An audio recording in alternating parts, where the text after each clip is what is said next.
광주를 찾은 한동훈 국민의힘 비상대책위원장은 황상무 대통령실 시민사회수석 발언 관련 보도에 대한 질문을 받고 이렇게 말했습니다. 제가 발언의 맥락이나 경위는 전혀 알지 못하는데요. 발언 내용으로 보면 부적절한 발언 같은데요.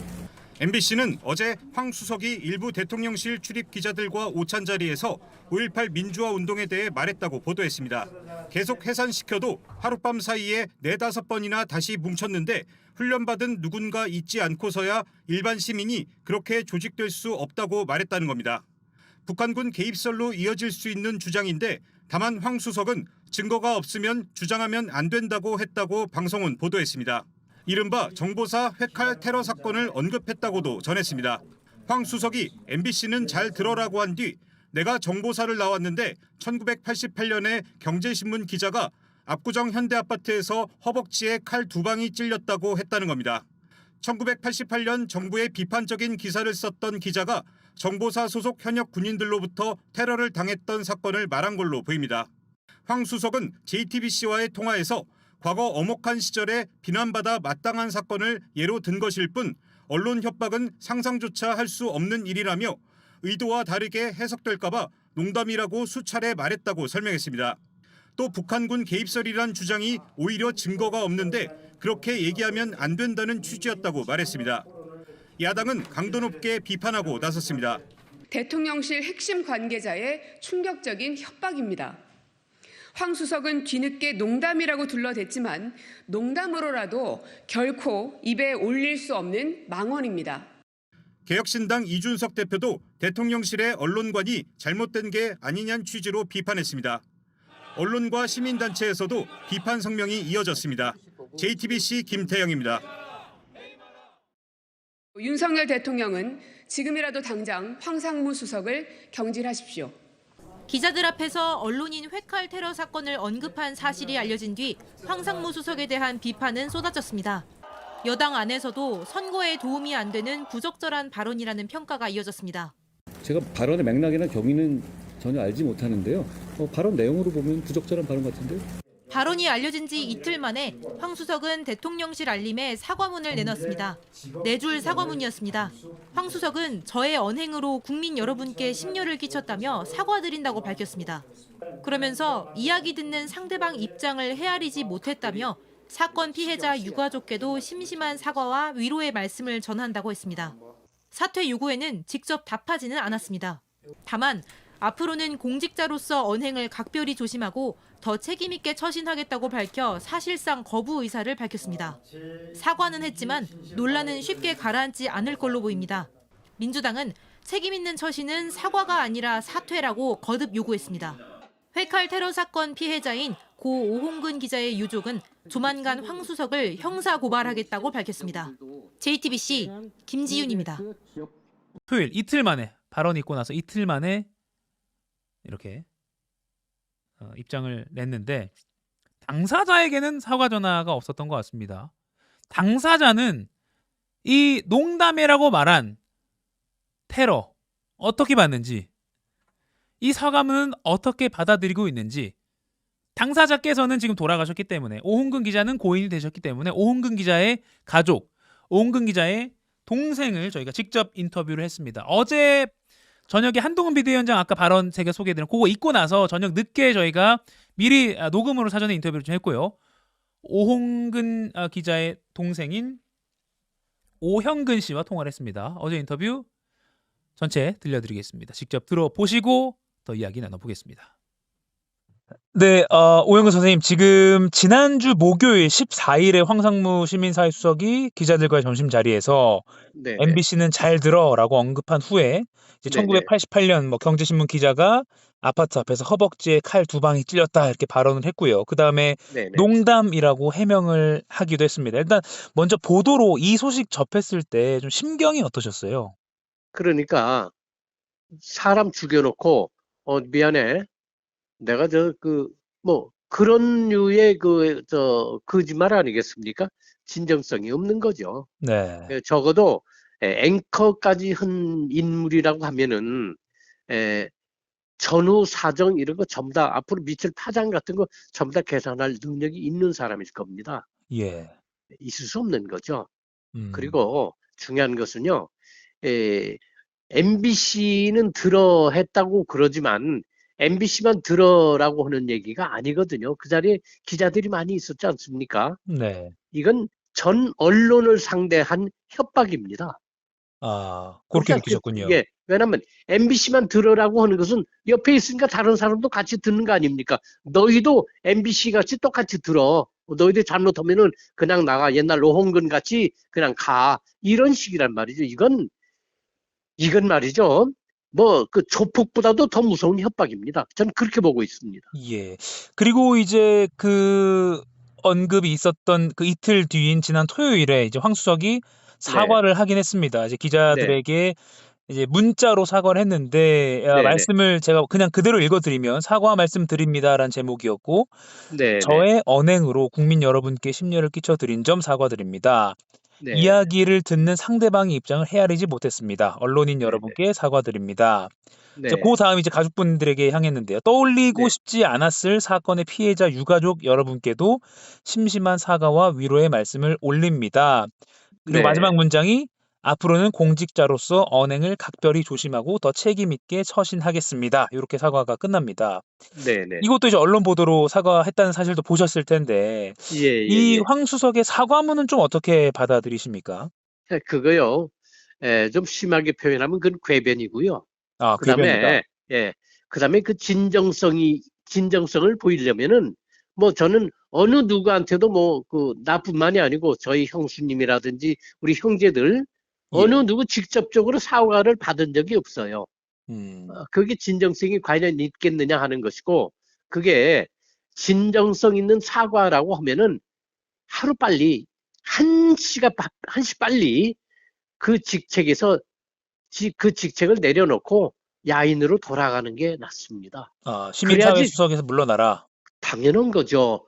그래야 그 사람의 진정성을 아는 겁니다. 그거 뭐 어영부영해서 그렇게 말 한마디 그거 사람 죽여놓고 그런 식으로 얼마든지 할 수 있어요. 예. 이건 사람 죽이는 것보다도 더 고약한 겁니다. 이건 더 가소로운 겁니다. 예. 아주 가소롭기가 그지없어요. 가소롭다. 그렇게 네네. 사과문 받아들이셨군요. 네네, 그렇습니다. 그 예. 사과문도 아니고요. 예. 네. 예. 그러면 이제 당시 이제 테러를 당한 기자의 동생 되신 입장에서 네네. 농담이라면서 그 사건을 이제 언급한 그 황상무 수석에게 좀 어떤 요구를 하고 싶으세요? 아니, 저는요, 그러니까, 우리가 이제 법치 국가 아니겠습니까? 예. 그러니까 제가 방송에서 이런 말씀을 드려야 될지는 모르겠지만, 옆에 있었으면 아마 저한테 뺨을 맞았을 겁니다. 그리고, 아까도 말씀드렸지만, 그 직책에서 빨리 내려오고, 그 다음에 본인 스스로가 나는 언론인이었었다. 나는 기자였었다 하는 그 명단들이 있지 않겠습니까? 뭐 어디, 뭐 언론인 협회라든지 기자협회라든지, 거기에 예. 그 황상무라고 하는 이름이 들어있을 거예요. 예. 그것마저도 본인이 알아서 전부 다 삭제를 해버려야 돼요. 그건 아. 언론인이 아닙니다. 많이 이게 좀 당연히 이제 말씀을 하셨지만 좀 분노가 아마 치밀었을 거다라고 좀 짐작이 가는데 네. 일단 이제 오홍근 이제 기자의 유족이라는 명의로 혹시 황 수석을 고발하겠다는 계획도 있다라는 그런 보도도 있는데 왜냐면 구체적으로 어떻게 저희가 여러분들하고 이제 그 협의를 했어요. 예. 근데 당연히 혐의가 됩니다. 당연히. 근데 그 구체적인 건 제가 말씀드리지 않겠지만, 그 당연히 법적인 문제를 검토를 했기 때문에 실행에 옮길 겁니다. 아. 네. 끝까지 할 겁니다. 다만, 이 끝까지 하는 과정에서 어쩌면 제 신상이 털릴지도 몰라요. 예. 그 상당히 좀 무서운 그런 나라가 돼 있어서요. 굉장히 조심스럽습니다. 네. 걱정이 되고 불안하고요. 네. 그럼 황 수석을 고발하는 거는 뭐 한 대충 뭐 서류 작업이나 이런 거 끝나는 대로 한 날짜가 정해지신 게 있으실까요? 아니요, 이제 그거는 이제 이번 주에 이제 결정이 날 것 같은데 예. 아직은 과연 그 방법론을 제 명의로 해야 될지 아니면 어떤 명의로 해야 될지는 다시 또 심사숙고를 지금 하고 있는 중이니까요. 예. 왜냐하면 너무 무서워서 함부로 뭘 말씀드리기도 어렵고 함부로 움직이기도 좀 겁이 납니다. 왜냐하면 어떻게 대한민국이 이런 사회가 됐습니까? 혹시라도 고발하면은 어떤 불이익이 있을까 하는 것까지도 걱정을 해야 하고 불안에 떨어야 되는 그런 현실입니다. 그런 상황입니다, 지금. 예. 그렇군요. 지금 이제 아까 그 사과문 뭐 네 문장짜리 사과문 그렇게 해서 이 사과문 자체로도 좀 논란이 있는 상황이고 네네. 그다음에 한동훈 비대위원장도 그 일요일 퇴근길에 뭐 자리에서 물러나야 한다는 취지로 발언을 한 것도 촉보로 들어온 게 있습니다. 네네. 한 위원장인가요? 네. 제대로 현실 보고 계시는 겁니다. 아, 정말 인정합니다. 아하. 네. 그런 스탠스를 취하는 게 맞다. 네네. 예. 당연하죠. 예. 네. 그렇군요. 그 오홍근 기자의 가족으로서 네네. 이제 뭐 떠올리고 싶지 않으실 수 있으시겠습니다만 1988년 8월 있었던 그 사건 네네. 가족에게는 그 사건이 좀 어떤 기억으로 남아 있으세요? 자, 보십시오. 저희 형님이 제일 큰 형님이시란 말이죠. 예. 그러면 가장입니다. 우리 가족에. 네. 그리고 아버님하고 똑같은 지위에 계시는 거 아니겠어요? 예. 그런 그 가장께서 자, 잘못도 없이 올바르게 하고 싶은 얘기, 청산해야 할 군사문화, 그거 분명히 맞거든요. 근데 그거를 주장을 해서 그 칼럼을 썼어요. 그럼에도 불구하고 그렇게 그 입맛에 맞지 않다고 그래서 회칼퇴를 해? 이건 있을 수 없고 굉장히 불안해했고 말이죠. 우리 가정에서는 자, 가정의 대들보가 우리 집안의 대들보가 무너지는 것 같은 그런 마음이 들지 않겠습니까? 예. 실제로 그 후유증이 몇십 년이 지난 후에 작년 재작년 대통령 선거 날에 형님이 타계하셨는데요. 예. 어느 누구한테도 늘 얘기했지만 그 치유를 끝내 그 치유를 하지 못한 채 돌아가셨습니다. 아. 예. 그런 정말로 떠올리고 싶지 않은 이 나라에서 서술 싶은 군사 정권 하에서 그런 일이 일어났는데 더욱이 놀라는 것은 지금은 군사 정권이 아니지 않습니까? 예. 그 무슨 정권이라고 그러는데 지금 이 정권에서 그거보다 더 무시무시한 협박을 당하고 있으니까 이건 망자에 대한 조롱입니다. 예. 그리고 언론에 대한 조롱이고요. 네. 그렇게 해서 다시 과거의 어떤 그 집안의 아버지와 같았던 그 형님의 큰 형님의 네. 어떤 고통이 떠오르셨던 거군요.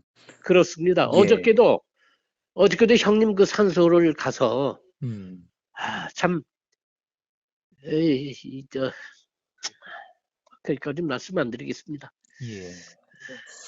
참 눈물로 한으로 불꽃처럼 살다 가셨어요. 예. 함축된 그 비문이 얼마나 뼈저린 것인가 하는 것은 우리 가족 아니면 모를 겁니다. 네. 여러분들 어떻게 들으셨습니까? 88년 8월에 있었던 오홍근 기자에 대한 그 테러. 그 고 오홍근 기자의 동생 오형근 씨를 직접 인터뷰한 내용 들으셨습니다. 황상무 시민사회 수석이 농담이라고 언급했던 그 회칼 테러 사건의 피해자, 지금 고인이 되었고요. 그 피해자의 동생을 인터뷰했습니다. 옆에 있었으면 뺨을 맞았을 거다 황수석은 이라고까지 말을 했고요. 또 마침 이제 이 말이 있고 나서 주말에 형님의 묘소에 가족들이 같이 갔다, 씁쓸하게 그날의 기억을 돌이켰다라고 하면서 약간 목이 매는 그런 부분도 있었고요.